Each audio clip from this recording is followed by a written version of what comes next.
چنانچہ کنز المال میں ہے کہ اذا کان اول لیلۃ من شہر رمضان صفدت الشیاطین ومردت الجن، کہ جب رمضان کی پہلی رات آتی ہے تو شیاطین، سرکش جن، ان کو قید کر دیا جاتا ہے، باندھ دیا جاتا ہے۔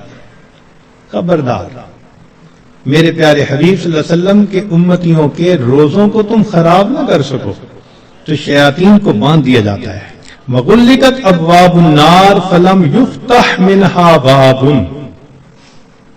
جہنم کے سارے دروازے بند کر دیے جاتے ہیں، پورا رمضان بند رہتے ہیں۔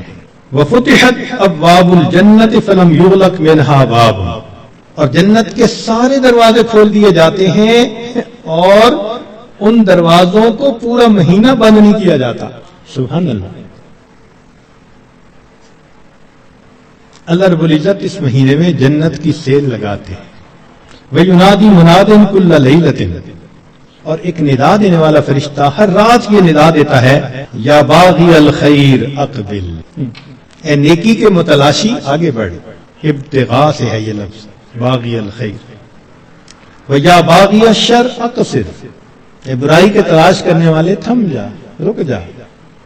وَلِلَّهِ عُتَقَاءً مِّنَ النَّارِ وَذَلِكَ كُلَّ لَيْلَةٍ، ہر رات میں اللہ تعالیٰ جہنم سے جہنمیوں کو بری فرما دیتے ہیں۔ اب یہاں طالب علم کے ذہن میں ایک سوال پیدا ہوتا ہے کہ رمضان مبارک میں شیاطین تو قید ہو گئے، پھر کیوں برائیاں ہوتی ہیں، غفلتیں ہوتی ہیں؟ تو علماء نے اس کے کئی جواب دیے۔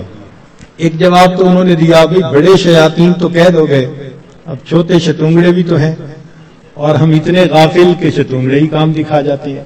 دوسرا علماء نے یہ کہا کہ شیطان کی وجہ سے نفس کے اندر اتنی خباثت آ جاتی ہے کہ شیطان اگر باندھ بھی دیا جاتا ہے تو نفس اس کا کارندہ بنا رہتا ہے، وہ انسان کو گناہوں پر اکسائے رکھتا ہے۔ یا برے دوست ہوتے ہیں، یار بد، ان کی وجہ سے انسان رمضان میں بھی نیکی پر نہیں آتا۔ مگر اس کی خوبصورت مثال یہی ہے کہ جیسے لوہے کو بھٹی میں گرم کرے نا تو سرخ ہو جاتا ہے، پھر اس کے بعد اس کو بھٹی سے نکال لیں تو وہ 1 منٹ میں ٹھنڈا نہیں ہوتا، وہ گھنٹہ 2 گھنٹے گرم رہتا ہے۔ تو شیطان نے انسان کو گناہوں کی بھٹی میں اتنا گرما دیا ہوتا ہے کہ ان لوگوں کے لیے رمضان کا مہینہ آ بھی جاتا ہے تو وہ گرمی اسی طرح موجود رہتی ہے۔